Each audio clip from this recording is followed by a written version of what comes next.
Welcome to Unbelievable Stories. Today's story is full of shocking twists and real drama. Subscribe and like to stay updated. Let's dive in. What do you do when you discover your wife has become an online meme, and a hypocritical one at that? Those were just a few of the thoughts that crossed my mind as I watched the movie I had just downloaded from my home server. I watched the movie while sitting in one of our data centers early in the morning, waiting for all of the server's upgrades to be completed. Allow me to explain a little. My name is Jack Harper, and I work as an IT expert for a financial firm with many offices around the area. I've been married to Emily for 6 years, and up until now, I felt we had a solid, stable marriage. We had even discussed starting a family, but unfortunately, that is not going to happen. Until recently, Emily ran a reasonably upmarket beauty business downtown. What happened, you ask? The answer is simple: the pandemic. Emily's beauty shop, like many other companies, had to shut. Fortunately, I still had a job, since finance firms were deemed necessary, particularly with all of the stimulus money provided to businesses to keep them alive. Our firm already had a program in place where most workers could work remotely using VPN, which was convenient for me since it allowed me to conduct the majority of my job from home. However, there were instances when I needed to go to one of our data centers or a branch office to resolve an issue. The first few weeks were fantastic. Emily and I spent a lot of time together, a large amount of it in bed. Then, over the following 2 weeks, things became a little tense. I could see Emily was eager to return to work, and who could blame her? However, it seemed like something else was upsetting her. At first, I couldn't put my finger on it. She grew short-tempered and snippy about little issues, irritated that I had to depart on occasion to tackle difficulties that were generally handled by subcontractors. To save money, the firm chose to reduce the usage of subcontractors, which meant I had to travel up to 120 miles to replace a battery in a branch UPS or execute manual upgrades on back-end equipment. During this period, I noticed some changes in Emily. There were occasions when I believed I smelled aftershave or fragrance when I arrived home. I don't use any of those things, so I was naturally curious where it was coming from. I assumed it was Emily, but that would imply she was in communication with another guy. Nah, I thought. My Emily would never do it. Emily's temperament deteriorated over time, becoming more aggressive and shouting at me over little issues while I was attempting to work. The State Health Department then published a set of new guidelines governing social separation, masks, and other precautions. Some didn't make sense to me, but I'm an IT person, not a medical specialist, so I did my best to follow instructions. Emily, however, went overboard. She started measuring the space between us in bed, stating that we couldn't maintain 6 feet apart, therefore I'd have to sleep in the guest room until the situation was resolved. This also meant no sex. I could not believe it. Are you serious? I inquired. We live in the same house and have been having sex this whole time. Surely, if we were going to get the virus, we would have by now. It's only temporary, she remarked. Besides, you know as well as I do that you can carry it without showing symptoms. Look, you're out there touching all kinds of things, there's no telling what you might be bringing home. But no sex? I inquired, frustrated. It's affecting me, too, she said. But we have to follow the rules. It was merely the beginning. She soon separated the plates into 2 sets, one for me and one for her. We weren't permitted to use the toilet or eat at the same table since it would place us closer than 6 feet apart. The mayor then established a hotline and a website via which citizens could report neighbors and anybody who were not following the new criteria. I conveyed my worry, but Emily thought it was a brilliant idea and promised to report anybody she spotted breaking the rules. One night, after returning after a lengthy journey to one of the branches, I realized Emily had changed again. She seemed distant, and I began to wonder whether there was someone else. Several weeks later, my suspicions deepened. She'd depart on a shopping trip to the closest large box store, only to return hours later with just one thing. It did not make sense. She also began dressing up for shopping trips, high heels, makeup, and all, rather than simply throwing on jeans. This entire situation began to annoy me, so I contacted an old acquaintance, David Sanders, who owns a private investigation firm. After describing the problem, he recommended I install a few cameras about the home and provided me some to borrow. I put them up and planned to keep track on her behavior, particularly when I was away at work. That night, I entered onto my server in the data center and reviewed the film. What I discovered confirmed my greatest worries. Emily had been seeing someone else and they had been meeting in our house, in our bed. The treachery was heartbreaking. After talking with my lawyer and obtaining all of the necessary documents for a divorce, I informed Emily that I was fully aware. I collected her possessions, assisted her departure, and quickly moved on, renewing an old acquaintance with her sister, Claire, who had always been supportive. Finally, I discovered that even when a relationship ends in grief, fresh beginnings may appear unexpectedly. Claire and I are now joyfully planning our future together, creating the life I always imagined. Claire and I got close over the next several weeks. She was a breath of new air, and I felt lighter every day, despite the lingering sting of betrayal. Claire had always been nice and familiar, but now that we were together, I was amazed at how compatible we were. She had a way of making even the simplest things seem special, such as transforming a quiet night into an evening filled with laughter and love. I ultimately filed for divorce, and because to all of the proof, the procedure went smoothly. Emily didn't argue, and within a few months, I was free and eager to begin a new chapter in my life. Claire was my support throughout the tragedy, even assisting me in selling the property that had formerly held memories of Emily and me. We found a wonderful new apartment together, distant from our previous area, and started filling it with our own memories. Claire began to propose little alterations to the home as we settled in, infusing each space with her own flair and personality. Her ideas and enthusiasm gave the house a warm, bright air, and it quickly seemed like it had always been ours. With her support and encouragement, I returned to work with a clean head and a good attitude, determined to restore my life and career. About a year later, on a lovely summer evening, I brought Claire to our favorite restaurant. After dinner, I took out a ring and asked her to marry me. She answered yes with delighted tears in her eyes, and we hugged as the world around us faded away. Finally, I understood that what I had believed was the end of my world was really only the beginning. My time with Emily taught me the importance of loyalty and respect, while Claire demonstrated the healing power of love. We married that autumn in a modest, personal ceremony attended by close relatives and friends. Today, we continue to build our lives together, thankful for the second shot at love that came our way. If there's one thing I've learned, it's that even the most terrible events in life have a way of getting us to where we need to be. After Claire and I married, our lives fell into a rhythm that seemed dreamlike. We spent weekends hiking local trails, holding quiet meals with friends, and finding common interests that drew us closer together. The longer we spent together, the more I realized how well she knew me. We had a special level of honesty, something I had never encountered before. Claire was more than just my partner, she was also my confidant, closest friend, and the one person I could always depend on. Our lives become more fulfilling over time. We journeyed together, discovering places I had only imagined seeing. From the peaceful beaches of Santorini to the busy marketplaces of Marrakesh, each journey reminded us how fortunate we were to have met one another. Every voyage provided fresh memories, and we created a scrapbook filled with tickets, comments, and photographs from each location we visited, a physical memory of the joy we enjoyed. Then, one summer day, Claire informed me she was pregnant. The news was a lovely surprise. I had previously wanted to create a family, but that ambition looked gone until I met Claire. Now, it seemed like a new chapter was beginning, bringing with it an exhilaration I hadn't felt in years. We began preparing for our future as parents, selecting names, setting up the nursery, and anticipating what life would be like with a child in our lives.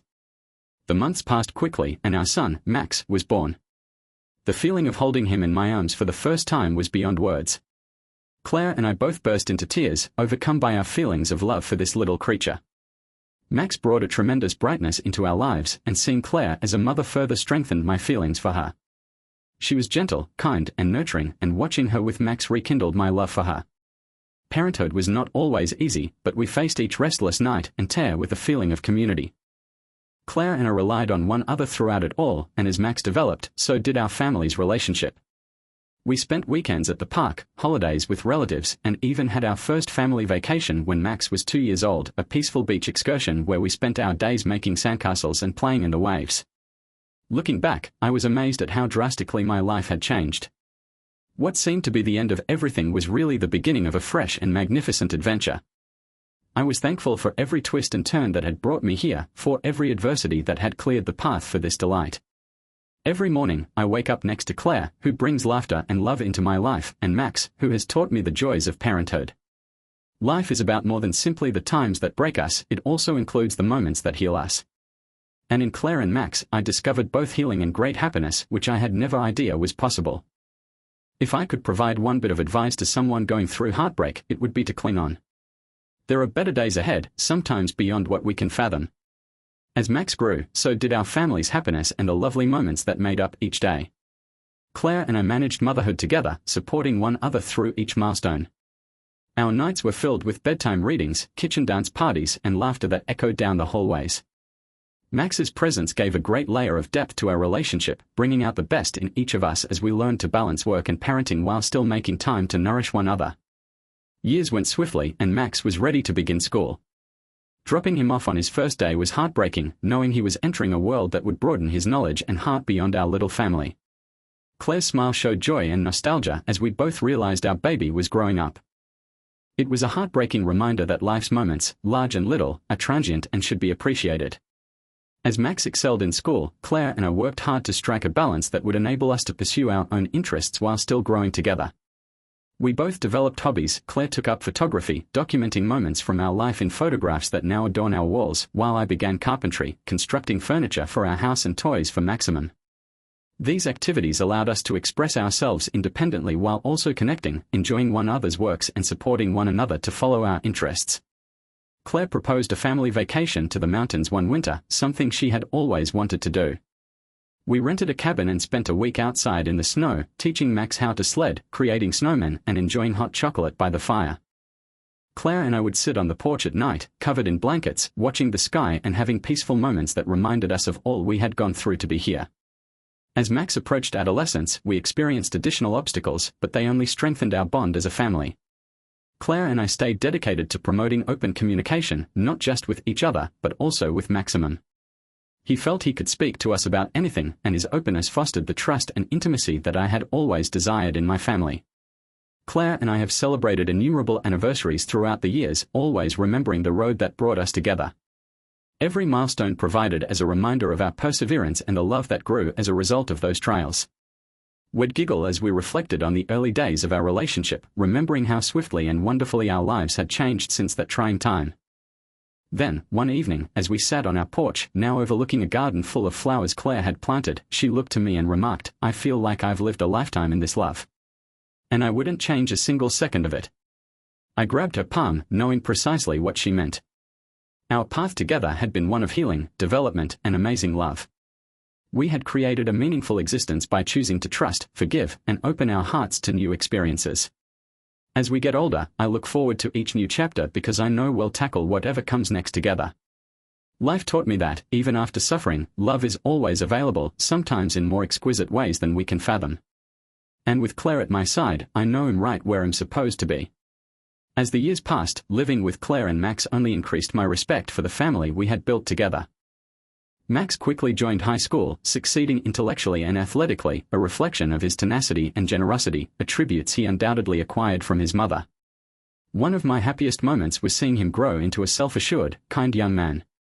Claire and I spent many hours watching his sports, applauding from the sidelines and exchanging subtle looks that communicated much.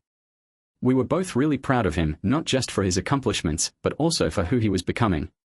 With Max's graduation nearing, we started to consider the next stage of our own life. Claire had always dreamed of going around Europe, and as Max prepared to leave for college, we started arranging a long-awaited vacation together. It seemed odd knowing we'd soon have the flexibility to travel the globe, simply the two of us, while still supporting Max as he followed his own aspirations.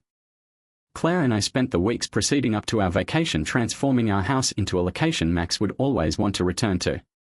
Claire's creative touches brought the home to life, combining framed pictures, lovely wooden furniture, and pleasant nooks where family and friends congregated throughout time. It was a house full of warmth and memories, and as we prepared to go, we knew it would always be our safe haven. We eventually boarded our trip to Europe, beginning a journey that seemed like a second honeymoon. We went around Paris, enjoying pastries in tiny cafes, we visited Tuscany's rolling hills, laughing and reminiscing over Italian wine, and we gazed at ancient Greek ruins, feeling little yet linked to something eternal. Each location we went, each scene we saw, deepened our link, telling me how lucky I was to have Claire by my side. She had revolutionized my life in ways I could not have predicted. Claire smiled at me one evening as we watched the sun set behind the Santorini cliffs. "This life," she continued quietly, "has been everything I could have hoped for, and so much more." We sat there in the fading light, her words resonating profoundly, knowing that despite everything we'd gone through, we'd discovered pleasure and satisfaction that felt like a gift.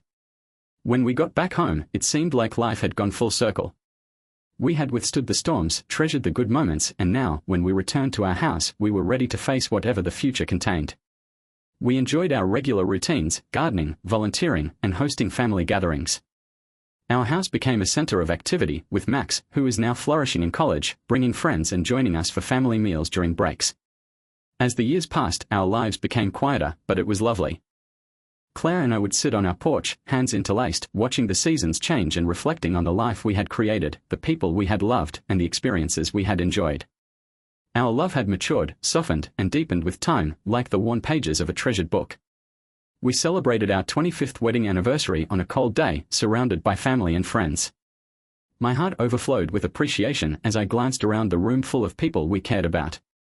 I understood that, although life had taken many unexpected twists, each twist and every adversity had brought me here, to this moment, surrounded by love and joy.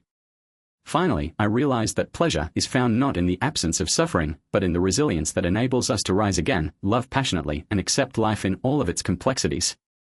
Claire was my heart, my home, and my guiding light through everything. With her at my side, I had finally found my forever.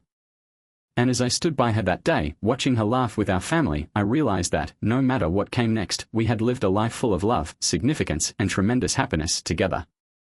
Claire and I grew older, and each day seemed like a special chapter in a long, wonderful novel. Our anniversary celebration served as a reminder of how profoundly connected our family had become, as well as the joy we experienced in simple, daily moments. Max returned regularly, now a young man forging his own place in the world. He was doing well in his work, and one day he introduced us to a great lady named Anna. Watching him fall in love and construct his own future gave both of us great delight, knowing we had contributed to the lovely and kind person he had become. Claire and I maintained our moderate routines, discovering new ways to keep our brains and bodies busy. We attended culinary lessons together, spent many hours dancing in our living room, and even joined a book club, enjoying stimulating talks with neighbors and friends. Our house remained a meeting place, full of laughter and warmth, exactly as we had anticipated. Then, one summer evening, Max stunned us by announcing his and Anna's engagement. Claire's eyes welled up with joyous emotions as she grasped Max's hand, grinning proudly. "You're everything we ever dreamed of," she said softly, her voice full with passion. The wedding was a lovely day filled of laughter, love, and family, and we were lucky to see our son fall in love as deeply as we did. Claire and I danced under the starry sky, feeling the weight of years that had taken us to this happy place, surrounded by family and affection. As the years passed, our family expanded with the birth of our first grandson, a darling little boy called Ethan. Holding him for the first time was like holding Max all over again, and the sensation was indescribable. Claire embraced her job as Nana with great enthusiasm and love, showering him with embraces, tales, and laughing. We watched Ethan grow, and each moment spent with him reminded us of the value of life and the beauty of family. Claire and I kept coming up with new methods to make each other happy year after year. She'd surprise me with handmade delicacies, and I'd take her on walks along our favorite trails, watching the sun set together in companionable stillness. Even in the quietest times, our love felt alive, strengthened by the years and experiences we'd shared. Claire was still my closest friend, confidant, and the one I could always depend on for unconditional love and understanding. Then, one full morning, when the leaves turned golden and crisp, Claire took my hand and gazed at me with a gentleness that spoke of all the years we had spent together. "We finished it, didn't we?" she replied, her voice full of satisfaction. I grinned, my heart filled with appreciation. "Yes, we did. We created a life I could only imagine, one I'd live again and over again." And at that moment, I realized that, although life has its hardships, it is also full of unending beauty, laughter, and love. Claire and I had lived our lives to the fullest, side by side, and as we continued our trip together, I held her hand, knowing that no matter what happened next, we had shared a lifetime of happiness. We took solace in the legacy we would leave behind, a legacy of love, perseverance, and the realization that life's greatest gift is the people who walk beside us, molding us with each stride. Our narrative of love and healing would live on in the hearts of our children and grandkids, demonstrating the beauty of a well-lived life. And while we sat there, enveloped in the warmth of our memories, I knew Claire was and would always be the love of my life, my eternal companion. As Claire and I grew older, our days became more tranquil and meaningful. We spent mornings drinking coffee on the porch, watching the sun rise over our garden. The calm comfort we found in one another's company was all I had dreamed for, a gentle harmony that became stronger with time. Our family expanded with the birth of 2 new grandchildren, a vibrant girl called Sophie and an inquisitive, gentle boy named Oliver. Each of them brought their own special brightness into our life, and Claire and I enjoyed every visit, making delights, reading tales, and educating them about the minor beauties of nature in our garden. Our house once again resonated with laughter and the pitter-patter of little feet, reminding us of Max's childhood and filling our hearts with the warm satisfaction of legacy. One summer evening, while our grandkids played in the yard and the house filled with the aroma of Claire's apple pie, Max called me aside. With a sympathetic expression, he remarked, "Dad, you and Mom have shown me a model of love and family that I can only hope to pass on to my own children." His comments touched a deep chord, and when I looked across at Claire, her eyes met mine, full of the same love we had always had. We both understood that our lives had gone full circle. We had survived numerous storms, shared limitless pleasures, and managed to create a family based on love, trust, and perseverance. As our health deteriorated, Claire and I continued to care for one another with a compassion almost holy. She had various obstacles, and I tried my best to help her through each one, just as she had always done for me. Our days were quieter, but we treasured each one, glad for the time we still had together. We found solace in our shared memories, often laughing over old tales and reliving the delight of our vacations, family moments, and numerous little experiences together. We sat together by the fireplace one winter evening, the warmth illuminating Claire's lovely smile. She grabbed for my hand, her fingers warm and comfortable in mine. "We've had a beautiful life," she said softly, her voice full of appreciation. I gently clasped her hand. "More beautiful than I could have ever imagined." Claire died quietly in her sleep a few weeks later, leaving an emptiness that I can't begin to express. I felt her absence like a missing pulse, yet in my sadness, I found comfort in the deep love we had shared. I knew Claire's personality, joy, compassion, and boundless love would always be a part of me, intertwined into every aspect of our lives and the family we had created. The next months were challenging, but I persevered, motivated by her memory and the legacy she left. Our grandkids paid us frequent visits, and I noticed elements of Claire in each of them: kindness, curiosity, and a love of life. And I knew that her light and love would continue to radiate through them. On what would have been our 50th anniversary, I sat alone in our yard, surrounded by flowers Claire had planted during the years. I closed my eyes and let the lovely air transport memories of our time together. I felt an incredible feeling of serenity and thankfulness for the years we had spent together, for the love that had transformed my life and brought me joys I had never imagined imaginable. Finally, I discovered that genuine love never fades, it is inscribed into the spirit, a soft presence that lingers long after the person has passed away. Claire had been my companion, delight, and everything, and her love continues to guide me now.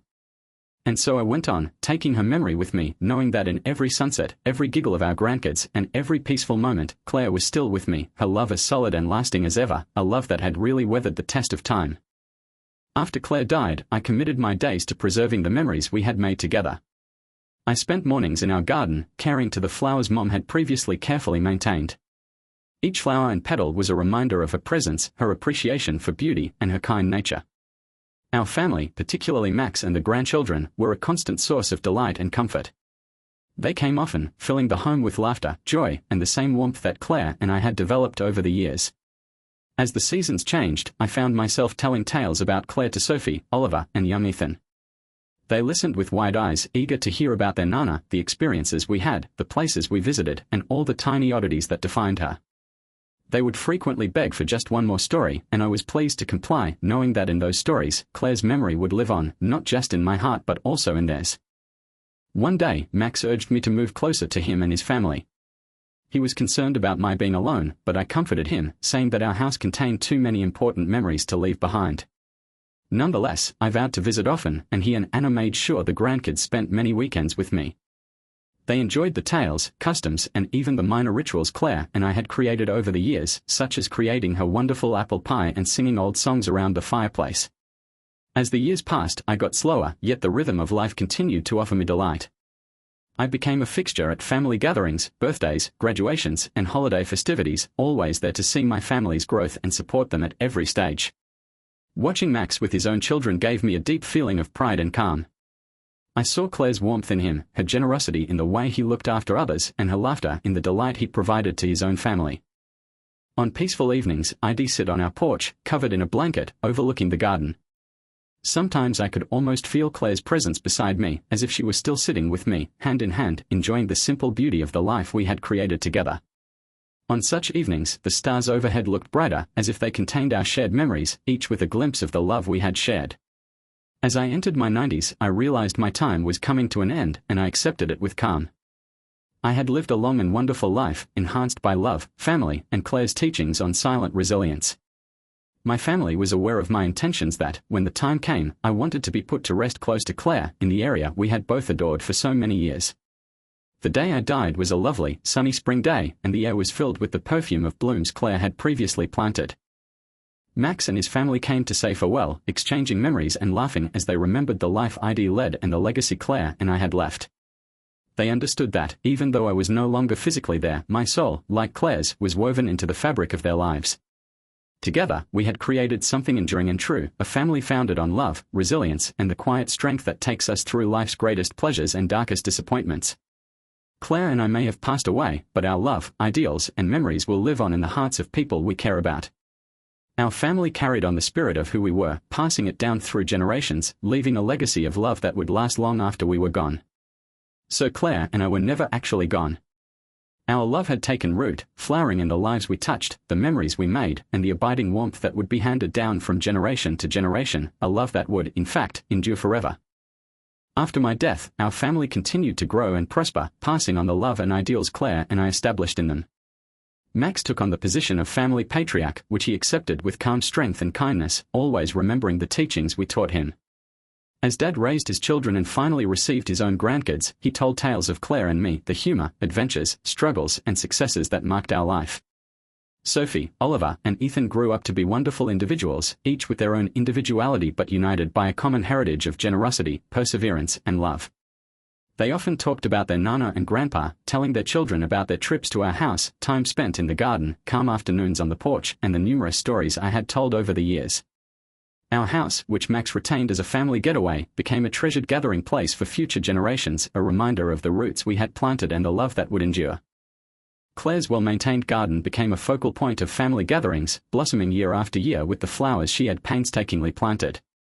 Each spring, the family would gather to plant fresh flowers in her memory, creating a living legacy that turned our garden into a magnificent, ever-changing testimony to her life. The ceremony drew the family together, reminding them of the simple but deep beauty of fostering life and love. On our anniversaries, the family would light candles and gather on the porch to share memories and laughter, keeping our spirit alive in their hearts. They kept on our custom of creating Claire's apple pie, filling the home with its familiar, soothing aroma. Even the youngest grandkids knew about the legendary apple pie, and learning to make it was a rite of passage, a way for them to connect with a history they could sense but had never personally known. Our great-grandchildren and their own children grew up hearing tales about Claire and me, discovering how our love had served as the basis for all they valued. They heard about how we overcame adversity, embraced joy, and found strength in one another. Our lives became a narrative of perseverance, a love that persisted despite adversity, encouraging subsequent generations to tackle their own obstacles with the same bravery and elegance. Our family expanded throughout the nation and even across the globe, but we were always united by the eternal love and togetherness that Claire and I had fostered. The grandkids and great-grandchildren would come to our old house, now a site of treasured history, and sit on the same porch where Claire and I had spent so many calm hours. They would wander around the garden, seeking peace and connection in the flowers that blossomed every year, led by a love that transcended time. Over the years, our family accumulated a collection of letters, pictures, and notebooks that Claire and I had left behind, creating a family archive that expanded as each generation contributed their own experiences and recollections. These were cherished relics, read and reread, with each narrative evoking pride and thankfulness for the roots we had planted together. Our family's heritage evolved over time into a narrative of eternal love, love that began with two individuals, grew into a family, and thrived throughout generations. Claire and I had established an enduring legacy of compassion, bravery, and love that would lead and inspire each new member of our family. Though we had gone away, our love continued to live on, not only as a memory, but as a vital, guiding force woven throughout the lives of others who carried our tale forward. It was a reminder that even when we leave this earth, the love we build continues to shape lives, raise hearts, and illuminate the path for future generations, a love that really lasts forever. As decades passed, our family expanded to include new towns, nations, and continents. Each branch of our family tree represented a portion of Claire and my heritage. Our narrative became a family legend, a love story spoken with warmth and respect, a sign of perseverance and the beauty that life has to offer. Over time, new customs developed around our love's legacy. Every year, family members would assemble in the ancient home, which was meticulously kept as a family retreat, to commemorate the tie that had brought us all together. Family members would read aloud the letters and diaries Claire and I had left behind, reminding each new generation of our love story, how we had conquered hardship, and how, together, we had built a meaningful and joyful existence. During these reunions, the family would congregate around the old garden, which had blossomed into a lively, vivid expanse of color and scent. They would plant fresh flowers every year, continuing Claire's tradition of fostering life. The garden had taken on a life of its own, evolving into a tranquil oasis that provided consolation, inspiration, and beauty, a living representation of the virtues she had handed down. Some family members even saved seeds from her initial blossoms to develop their own gardens, extending her influence well beyond the old house. One year, Ella, a great-great-granddaughter who had inherited Claire's passion of storytelling, decided to compile our family's history by gathering tales from family members all over. She described Claire and myself as the source of the family's guiding principles, love, compassion, and resilience. Ella's book became a treasured family heirloom, handed down to each new generation as a reminder of their origins, a means to feel connected to their lineage, and a motivation to live with the same love and elegance that Claire and I had. Ella's book motivated others to share their own life experiences, describing how they had relied on the family's history through their own trials and achievements. They wrote about moments when they encountered difficulty, just as Claire and I did, and found solace in the memories of those who came before them. The family archive evolved to include not just our narrative but many others, becoming a living tapestry of love, resilience, and togetherness. As the decades went into centuries, our family tree thrived. Claire and I constructed a house that stood the test of time, surrounded by memories and affection. Family members from all over the globe would come to visit, seeking a connection to their origins while wandering around the garden and sitting on the porch where Claire and I had spent many hours. With each new generation, our family grew, and so did the tradition of love that had begun so many years before. We became a family united not just by blood, but also by the principles Claire and I had planted together, values that, like her garden, had grown into something beautiful, permanent, and genuine. As a result, our love became ageless, handed down from generation to generation, a light leading our family through life's inevitable ups and downs. And Claire and I would always be present in the hearts of those who came after us, our love living on as a reminder that the greatest gift of life is the people we love, and that even after we're gone, the love we create endures, spreading like wildflowers across time, an eternal legacy that would never fade. As the years passed into centuries, our family's heritage evolved into something neither Claire nor I could have dreamed. The house where our tale started remained at the core of this history, kept by each new generation who valued it as a source of connection, memories, and traditions. It eventually became a historical monument, attracting family members from all over the globe who wanted to learn about their ancestors and see the location where it all began. The family gatherings grew in size, with distant cousins and extended relatives joining in after hearing about the love tale that affected their lives. Our ancestors transformed these reunions into intergenerational gatherings lasting days, filled with laughter, shared meals, and a profound feeling of connection that transcended time and geography. The garden, which was now expansive and plentiful, became a focal point of these reunions, a living tribute to Claire's care, managed by generations of family members who considered it as a holy obligation to keep her legacy alive. One year, our great-great-great-grandson Michael, an architect, took on a project to restore the house's original attractiveness while maintaining its historical significance. He threw himself into the work, inspired by the tales he grew up hearing and a deep reverence for his family's history.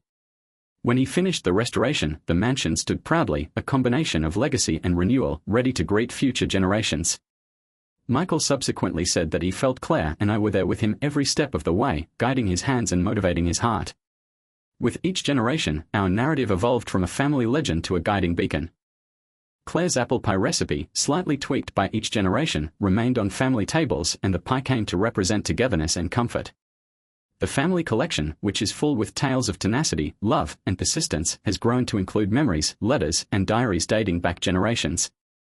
Family members submitted their own memories to the collection, expressing how they had found strength in the legacy Claire and I had left behind, resulting in a tapestry of experiences that provided direction and inspiration to future generations.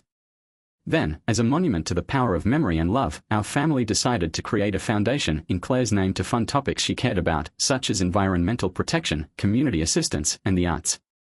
The foundation evolved into a family project, with each new generation giving time, finances, and energy to further its objective.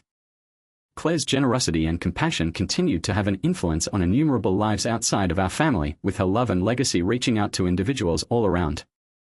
The world altered in unthinkable ways throughout time, but our family's values, compassion, resilience, and love, remained constant, handed down as a valuable heritage. Our ancestors became artists, scientists, teachers, physicians, and dreamers, each motivated by a feeling of purpose stemming from understanding where they came from. They took our tale with them, not as a burden but as a light, a reminder that love and compassion can withstand even the most difficult difficulties. In the future, our family will have its 200th family reunion, which was reported by local media and attended by hundreds of descendants. Isabel, Michael's daughter and a historian, delivered a touching speech about how our love story had inspired her and many others. She spoke about how Claire and I had laid the groundwork for not just our family, but also the lives of everyone who had been impacted by the legacy we left behind. The ovation that followed was emotional, reflecting a common knowledge that our family was connected not just by blood but also by the eternal force of love. As ages passed, Claire and I became more than simply memories, we were symbols of a timeless love. Our tale was no longer limited to a particular home or family. It proved that love, when fostered with care and expressed honestly, has the power to change lives and inspire hearts far beyond our own. Throughout it all, I knew Claire and I had been given a gift that beyond our expectations, a love that continued to grow, as vivid and alive as the garden we had once tended together. Even as new generations carried on our heritage, our love remained unwavering and timeless, a calm, guiding presence that would carry on in the hearts of those we left behind. As the years passed into millennia, the memory of our love tale became timeless, woven into the fabric of history.